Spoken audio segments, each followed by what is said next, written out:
American Character by Brander Matthews. Copyright 1906.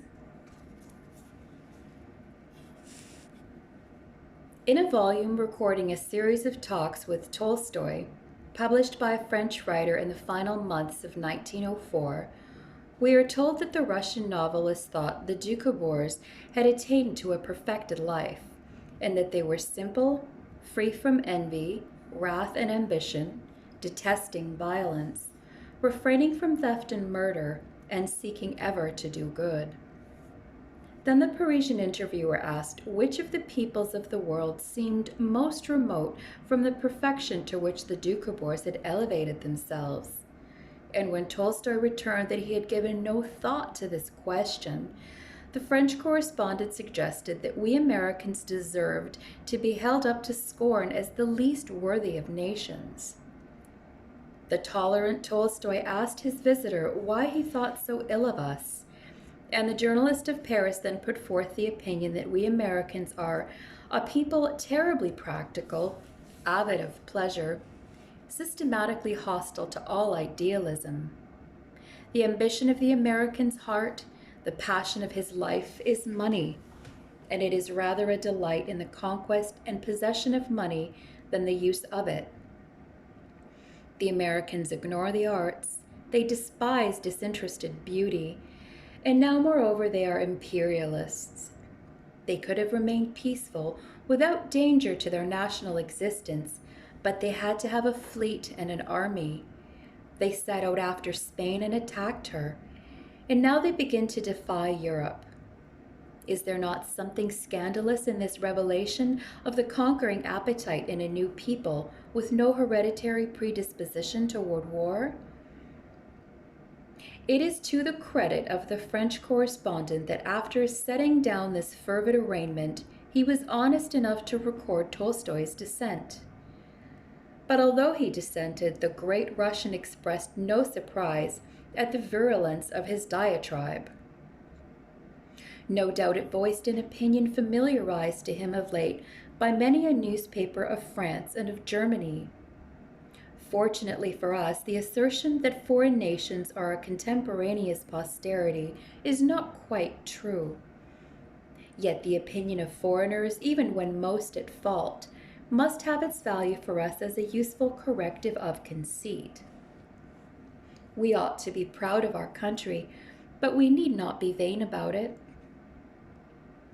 Indeed, it would be difficult for the most patriotic of us to find any satisfaction in the figure of the typical American, which apparently exists in the mind of most Europeans, and which seems to be a composite photograph of the backwoodsman of Cooper, the Negro of Mrs. Stowe, and the Mississippi River folk of Mark Twain, modified, perhaps, by more vivid memories of Buffalo Bill's Wild West. Surely this is a strange monster, and we need not wonder that foreigners feel towards it as Voltaire felt toward the prophet Habakkuk, whom he declared to be capable of anything.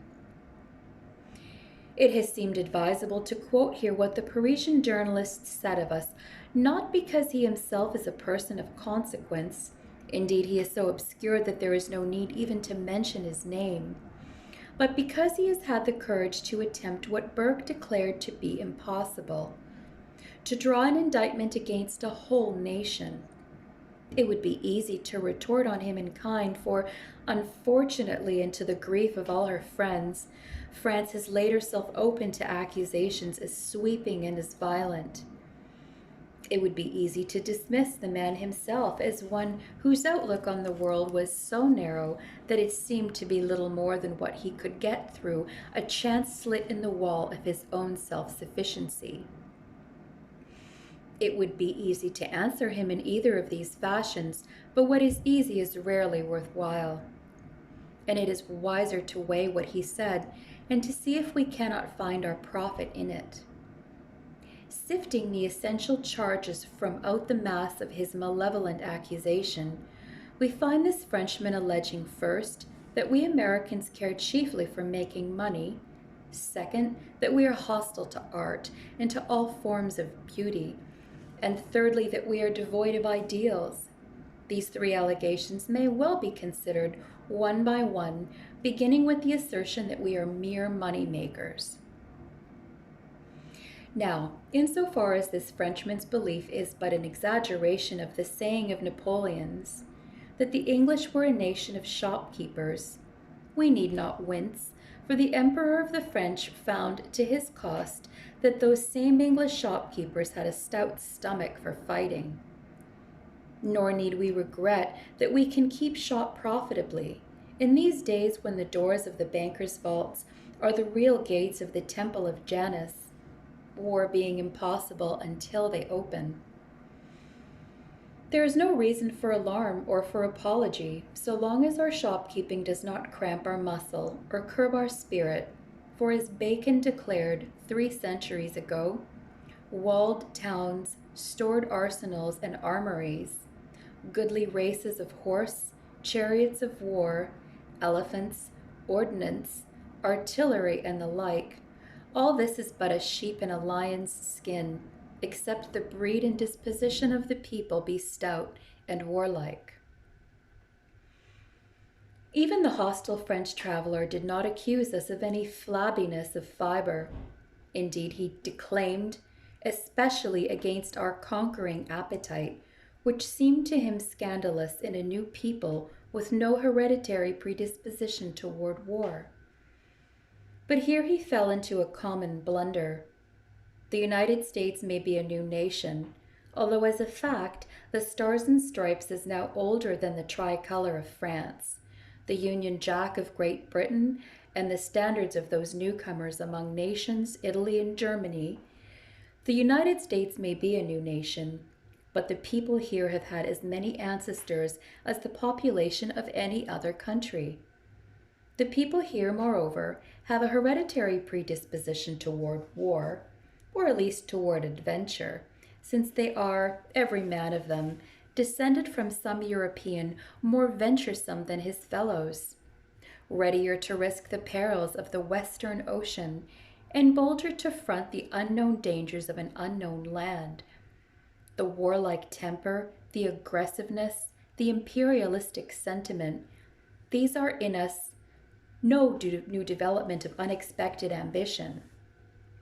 And they ought not to surprise anyone familiar with the way in which our forefathers grasped this Atlantic coast first, then thrust themselves across the Alleghanies, spread about to the Mississippi, and reached out at last to the Rockies and to the Pacific. The lust of adventure may be dangerous, but it is no new thing. It is in our blood, and we must reckon with it.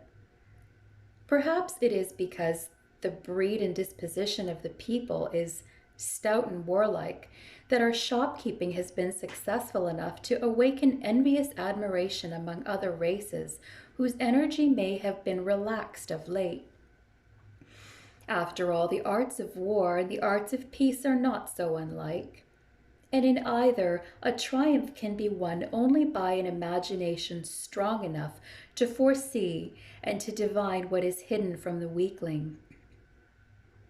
We are a trading community after all, and above all, even if we come of fighting stock.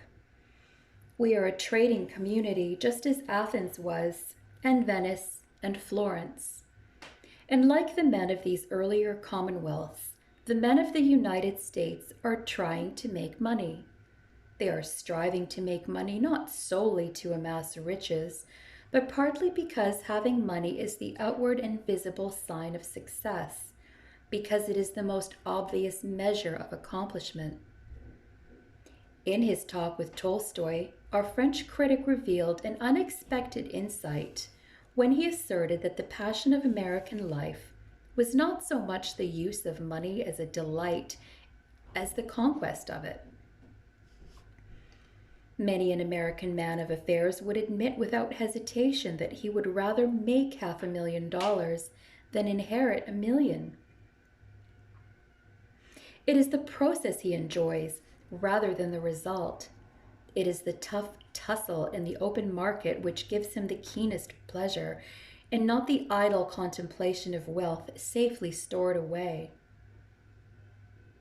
He girt himself for battle and fights for his own hand.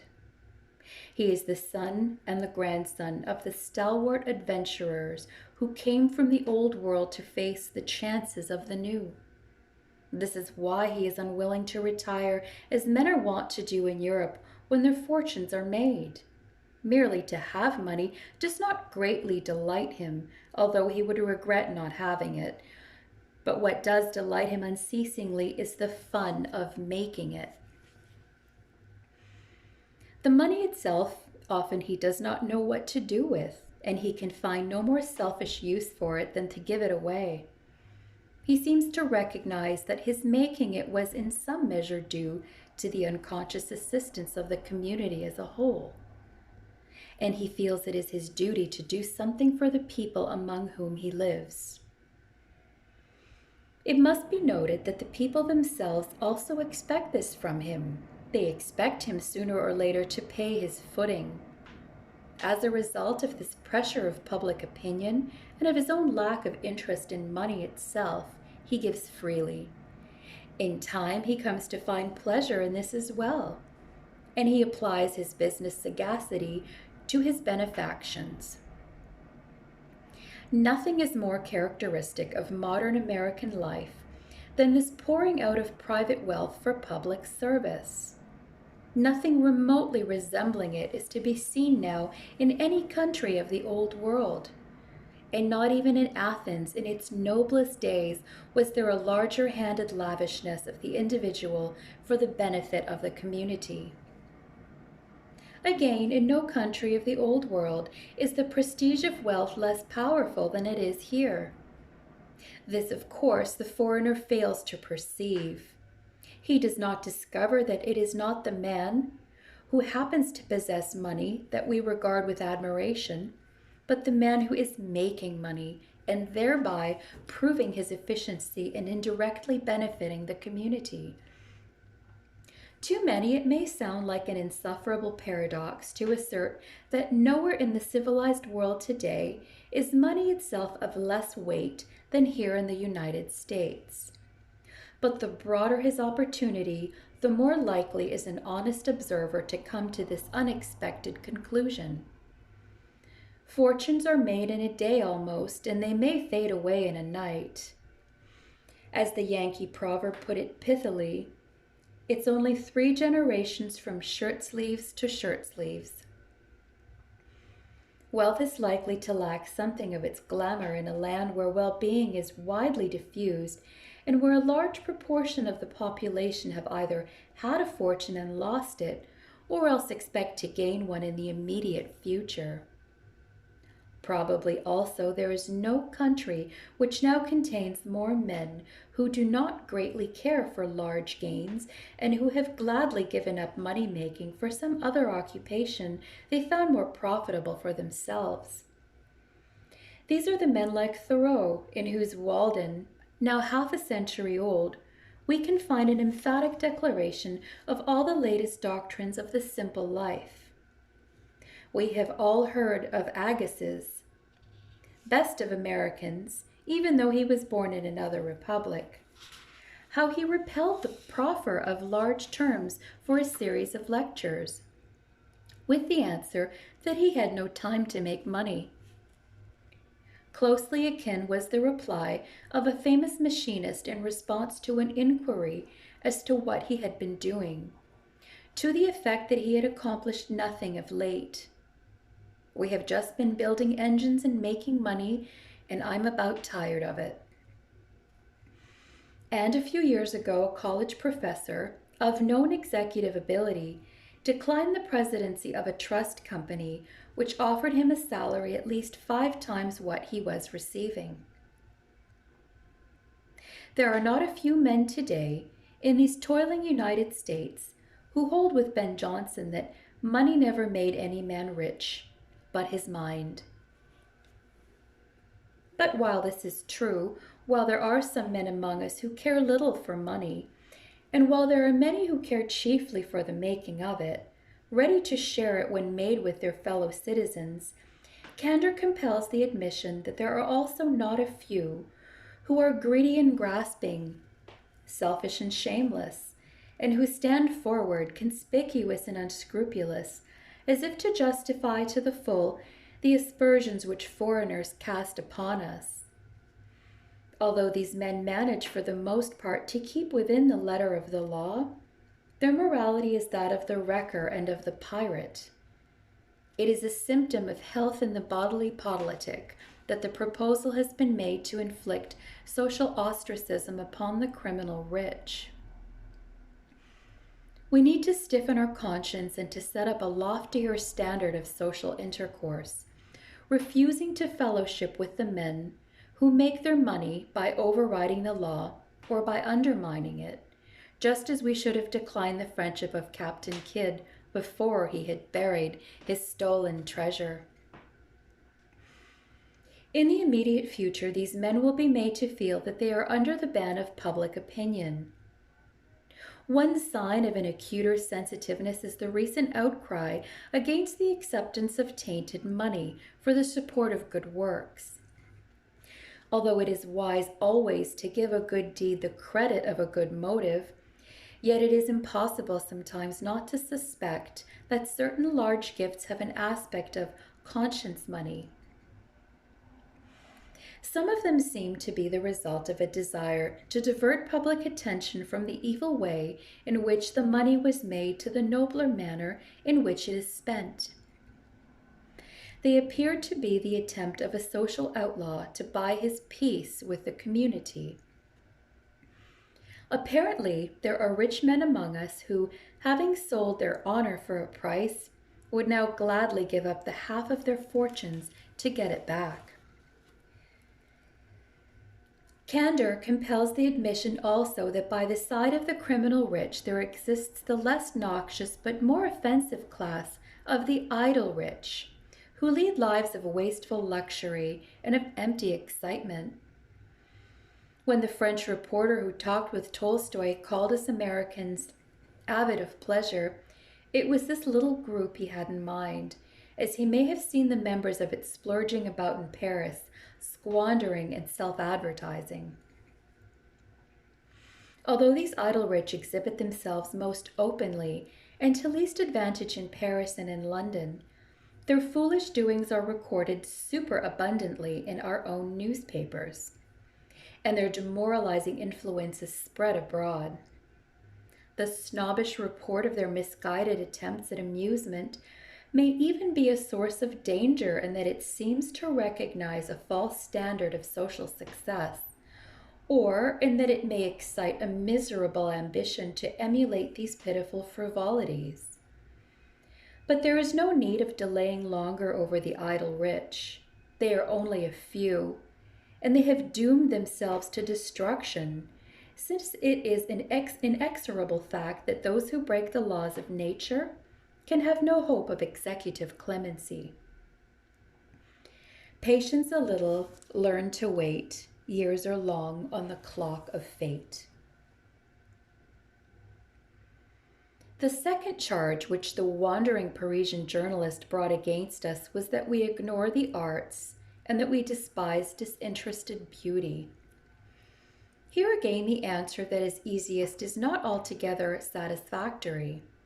There is no difficulty in declaring that there are American artists, both painters and sculptors, who have gained the most cordial appreciation in Paris itself, or in drawing attention to the fact that certain of the minor arts, that of the silversmith for one, and for another, that of the glass blower and the glass cutter, flourish in the United States at least as richly as they do anywhere else, while the art of designing in stained glass has had a new birth here, which has given it a vigorous vitality lacking in Europe since the Middle Ages. It would not be hard to show that our American architects are now undertaking to solve new problems wholly unknown to the builders of Europe, and that they are often succeeding in this grapple with unprecedented difficulty. Nor would it take long to draw up a list of the concerted efforts of certain of our cities to make themselves more worthy and more slightly with parks well planned and with public buildings well proportioned and appropriately decorated. We might even invoke the memory of the evanescent loveliness of the white city that graced the shores of Lake Michigan a few years ago. And we might draw attention again to the Library of Congress, a later triumph of the allied arts of the architect, the sculptor, and the painter. But however full of high hope for the future we may esteem these several instances of our reaching out for beauty, we must admit, if we are honest with ourselves, that they are all more or less exceptional, and that to offset this list of artistic achievements, the devil's advocate could bring forward a damning catalogue of crimes against good taste, which would go far to prove that the feeling for beauty is dead here in America, and also the desire for it.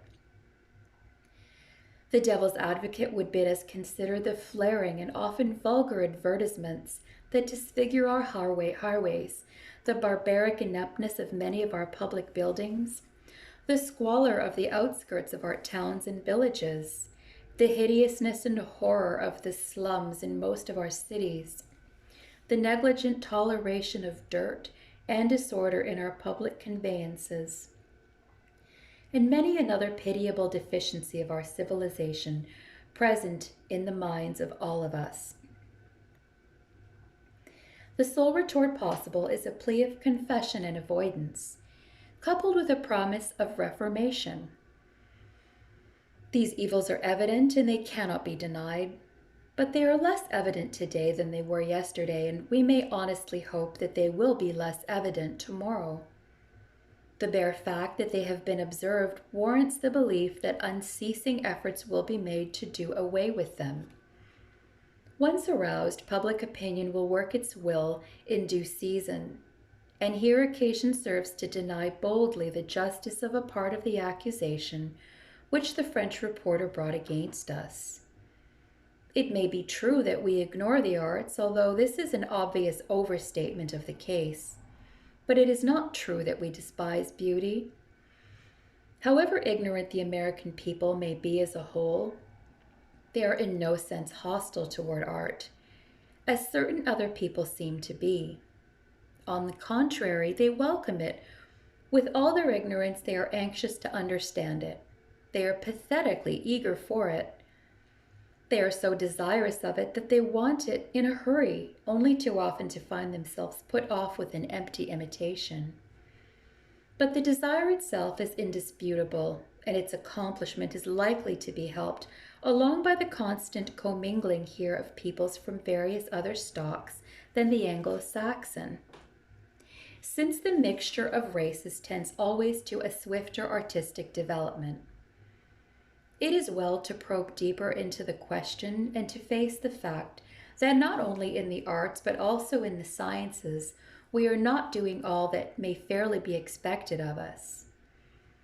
Athens was a trading city as New York is, but New York has had no Sophocles and no Phidias. Florence and Venice were towns whose merchants were princes, but no American city has yet brought forth a Giotto, a Dante, a Titian.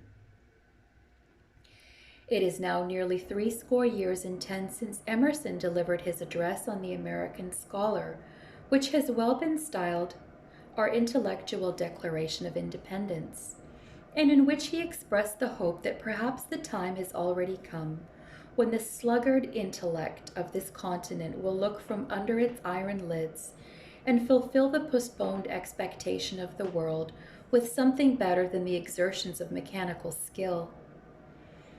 Nearly 70 years ago was this prophecy uttered, which still echoes unaccomplished.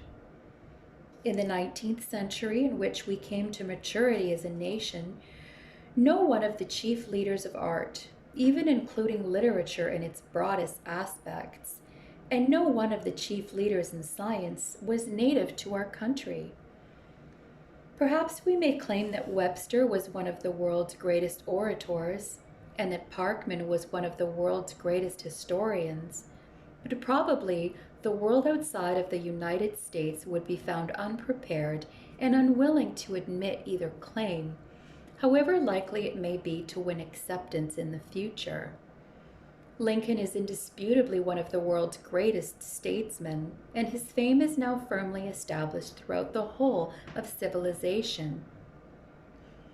But this is all we can assert, and we cannot deny that we have given birth to very few indeed of the foremost poets, dramatists, novelists, painters, sculptors, architects, or scientific discoverers of the last 100 years. Alfred Russel Wallace, whose renown is linked with Darwin's and whose competence as a critic of scientific advance is beyond dispute, has declared that the 19th century was one of the most wonderful of all since the world began. He asserts that the scientific achievements of the last 100 years, both in the discovery of general principles and in their practical application, exceed in number the sum total of the scientific achievements to be credited to all the centuries that went before. He considers first of all the practical applications which made the aspect of civilization in 1900 differ in 1,000 ways from what it had been in 1801. He names a dozen of these practical applications: railways, steam navigation, the electric telegraph, the telephone, friction machines, gas lighting, electric lighting, the photograph, the Roentgen rays, spectrum analysis, anesthetics, and antiseptics. It is with pride that an American can check off not a few of these utilities as being due wholly or in large part to the ingenuity of one or another of its countrymen. But his pride has a fall when Wallace draws up a second list, not of mere inventions, but of these fundamental discoveries, of those fecundating theories underlying all practical applications and making them possible, of those principles which have extended our knowledge or widened our conceptions of the universe. Of these he catalogues 12, and we are pained to find that no American has had an important share in the establishment of any of these broad generalizations. We may have added a little here and there, but no single one of all the 12 discoveries is mainly to be credited to any American. It seems as if our French critic was not so far out when he asserted that we were terribly practical. In the application of principles, in the devising of new methods, our share was larger than that of any other nation. In the working out of the stimulating principles themselves, our share was less than a younger brother's portion. It is only fair to say, however, that even though we may not have brought forth a chief leader of art or of science to adorn the wonderful century, there are other evidences of our practical sagacity than those set down by Wallace, evidences more favorable and of better augury for our future. We derived our language and our laws, our public justice and our representative government from our English ancestors, as we derived from the Dutch our religious toleration, and perhaps also our large freedom of educational opportunity. In our time, we have set an example to others and helped along the progress of the world. President Eliot holds that we have made 5 important contributions to the advancement of civilization. First of all, we have done more than any other people to further peacekeeping and to substitute legal arbitration for the brute conflict of war. Second, we have set a splendid example of the broadest religious toleration, even though Holland had first shown us how. Third, we have made evident the wisdom of universal manhood suffrage. Fourth, by our welcoming of newcomers from all parts of the earth, we have proved that men belonging to a great variety of races are fit for political freedom. Finally, we have succeeded in diffusing material well-being among the whole population to an extent without parallel in any other country in the world. These 5 American contributions to civilization are all of them the result of the practical side of the American character. They may even seem commonplace as compared with the conquering exploits of some other races, but they are more than merely practical.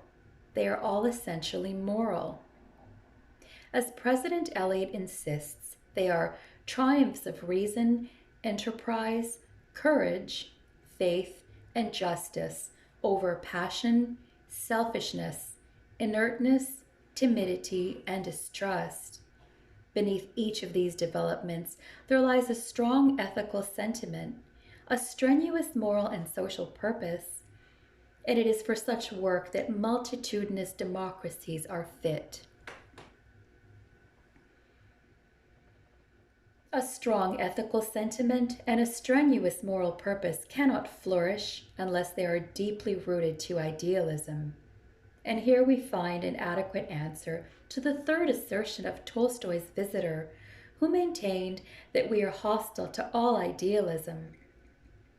Our idealism may be of a practical sort, but it is idealism nonetheless. Emerson was an idealist, although he was also a thrifty Yankee.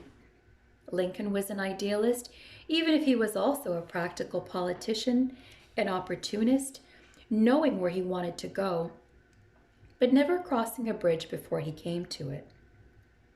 Emerson and Lincoln had ever a firm grip on the facts of life. Each of them kept his gaze fixed on the stars, and he also kept his feet firm on the soil. There is a sham idealism, boastful and shabby, which stares at the moon and stumbles in the mud, as Shelley did, and Poe also. But the basis of the highest genius is always a broad common sense.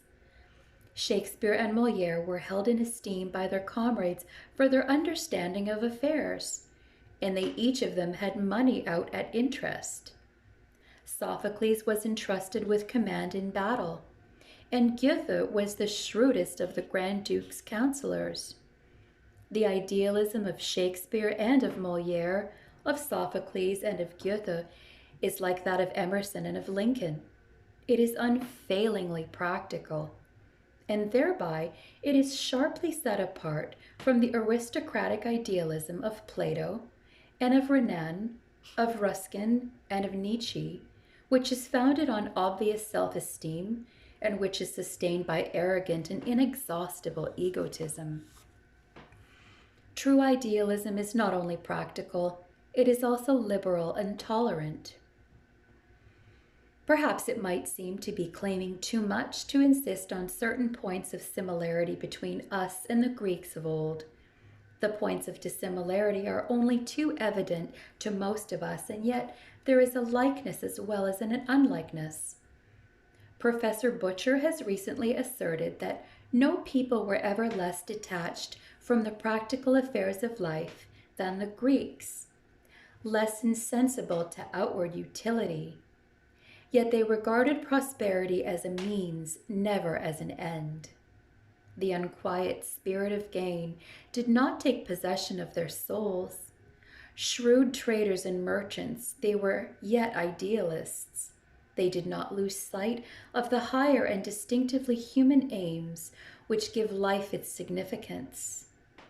It will be well for us if this can be said of our civilization 2,000 years after its day is done, and it is for us to make sure that the unquiet spirit of gain shall not take possession of our souls.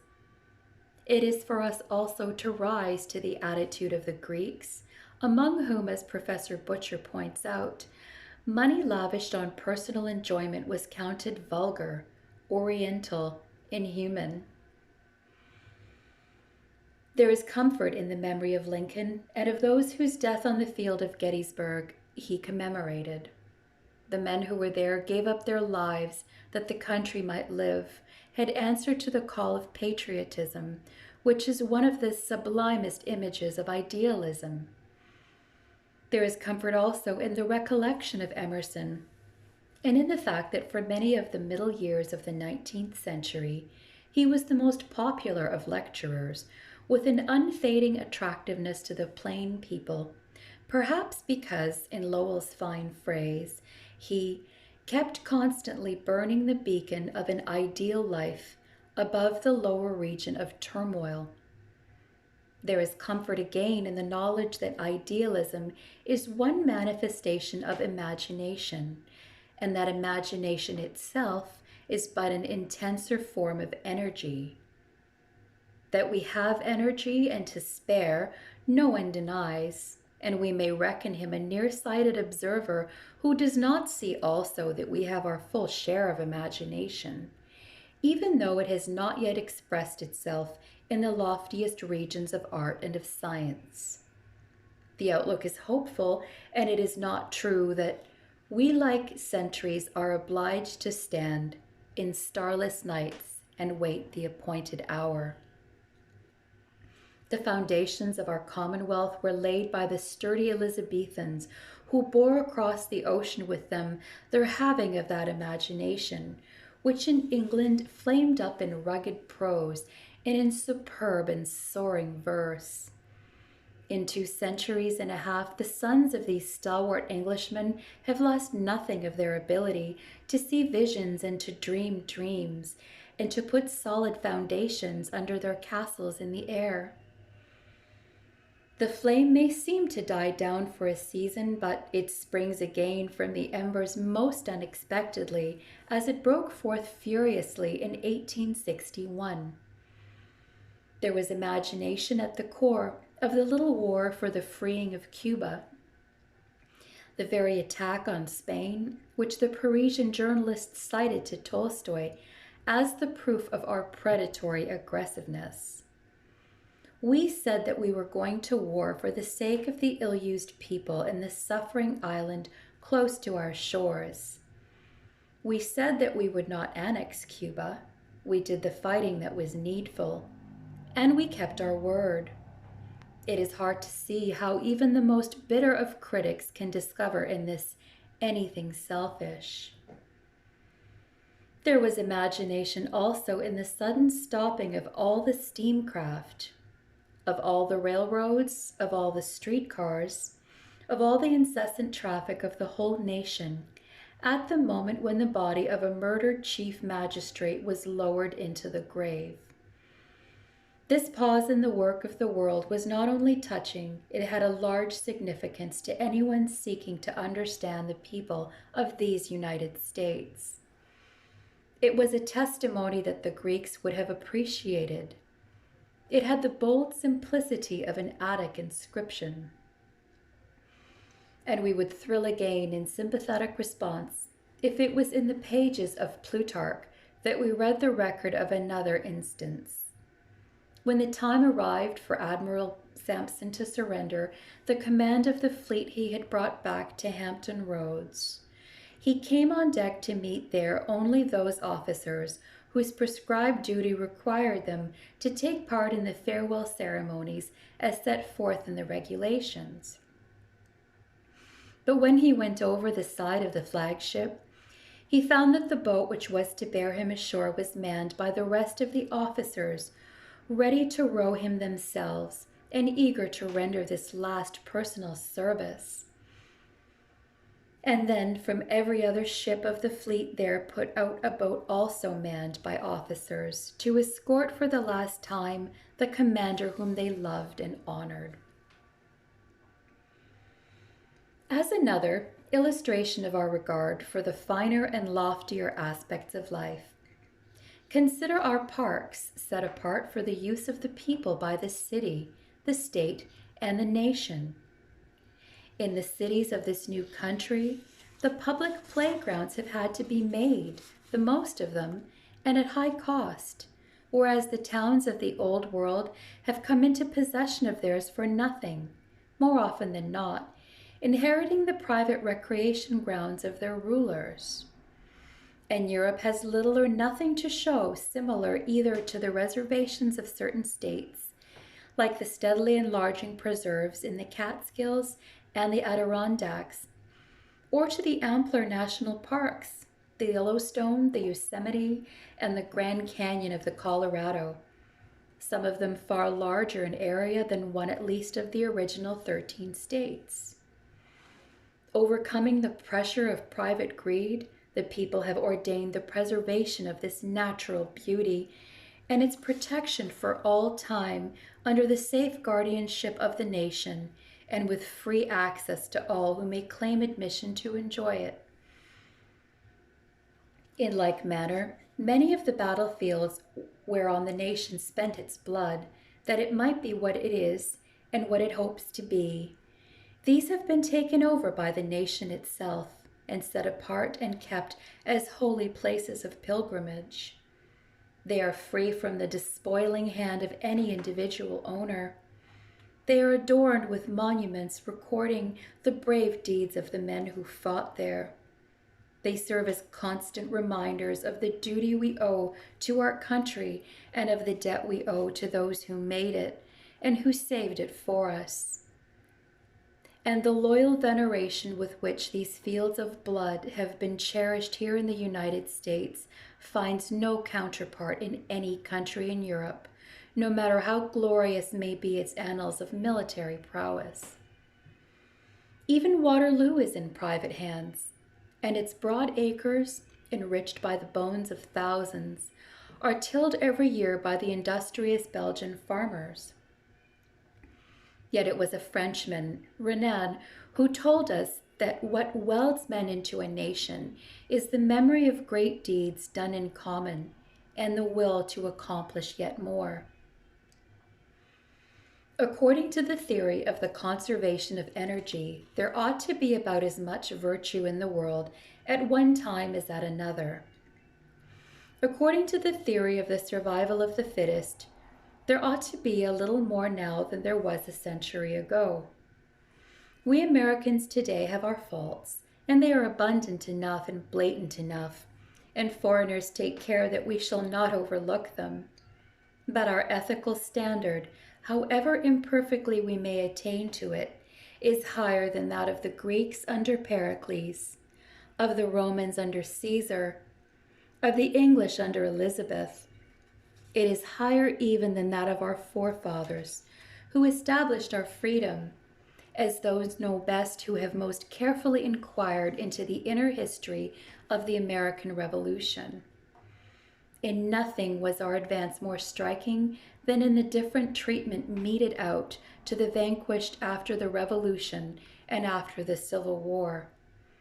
When we made our peace with the British, the native Tories were proscribed, and thousands of loyalists left the United States to carry into Canada the indurated hatred of the exiled. But after Lee's surrender at Appomattox, no body of men, no single man indeed, was driven forth to live an alien for the rest of his days. Even though a few might choose to go, none were compelled. This change of conduct on the part of those who were victors in the struggle was evidence of an increasing sympathy. Not only is sectionalism disappearing, but with it is departing the feeling that really underlies it, the distrust of those who dwell elsewhere than where we do. This distrust is common all over Europe today.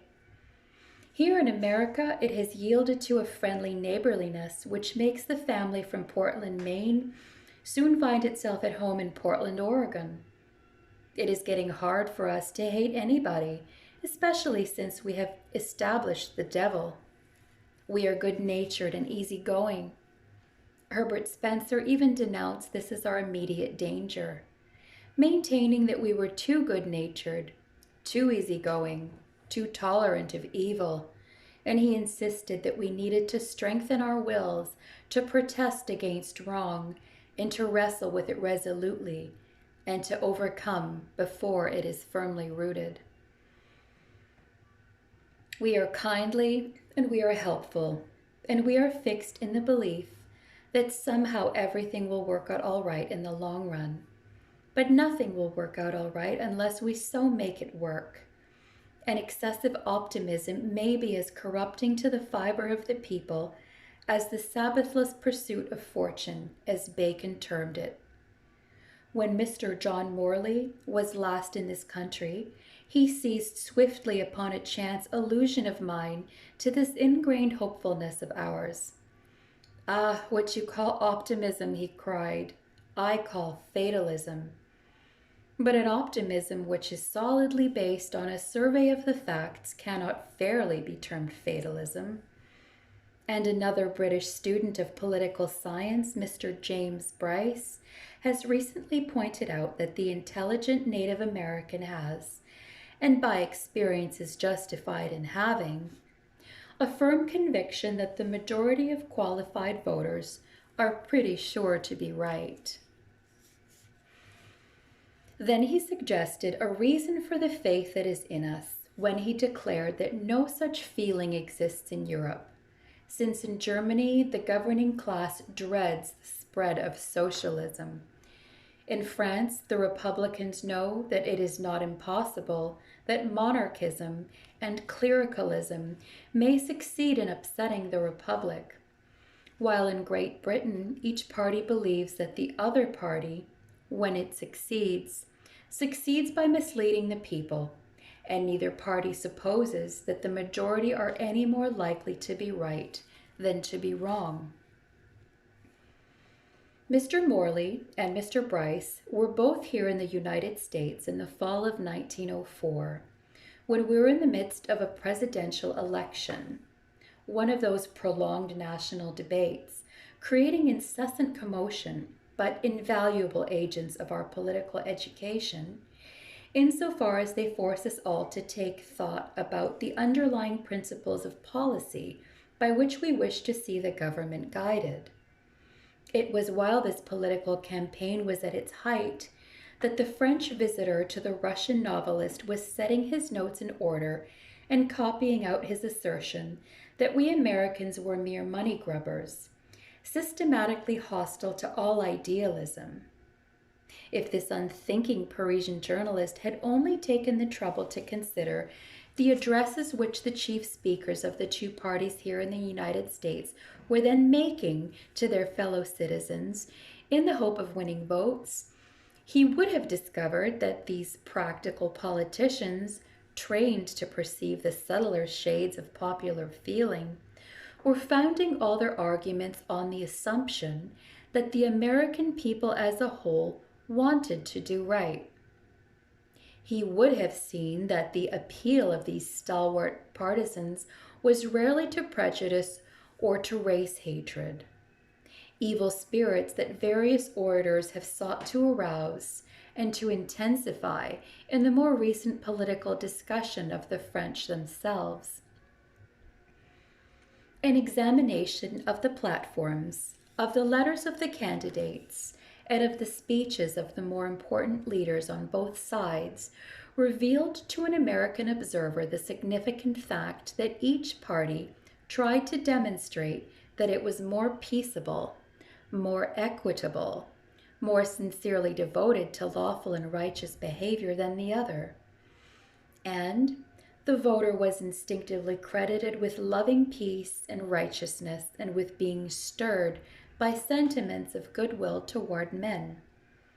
This seems to show that the heart of the people is sound and that it does not throb in response to ignoble appeals. It seems to show that there is here the desire ever to do right and to see right done, even if the will is weakened a little by easygoing good nature, and even if the will fails at times to stiffen itself resolutely to make sure that the right shall prevail. Liberty hath a sharp and double edge fit only to be handled by just and virtuous men. So Milton asserted long ago, adding that to the bad and dissolute it becomes a mischief unwieldy in their own hands. Even if we Americans can clear ourselves of being bad and dissolute, we have much to do before we may claim to be just and virtuous. Justice and virtue are not to be had for the asking. They are the rewards of a manful contest with selfishness and with sloth. They are the result of an honest effort to think straight and to apply eternal principles to present needs. Merely to feel is only the beginning. What remains is to think and to act. A British historian, Mr. Frederick Harrison, who came here to spy out the land 3 or 4 years before Mr. Morley and Mr. Bryce last visited us, was struck by the fact and by the many consequences of the fact that America is the only land on earth where caste has ever had a footing, nor has left a trace. It seemed to him that vast numbers and the passion of equality tend to low averages in thought, in manners, and in public opinion, which the zeal of the devoted minority tends gradually to raise to higher planes of thought and conduct. He believed that we should solve our problems one by one because the zeal for learning, justice, and humanity lies deep in the American heart. Mr. Harrison did not say it in so many words, but it is implied in what he did say, that the absence of caste and the presence of low averages in thought, in manners, and in public opinion impose a heavier task on the devoted minority whose duty it is to keep alive the zeal for learning, justice, and humanity. Which of us, if haply the Spirit moves him, may not elect himself to this devoted minority?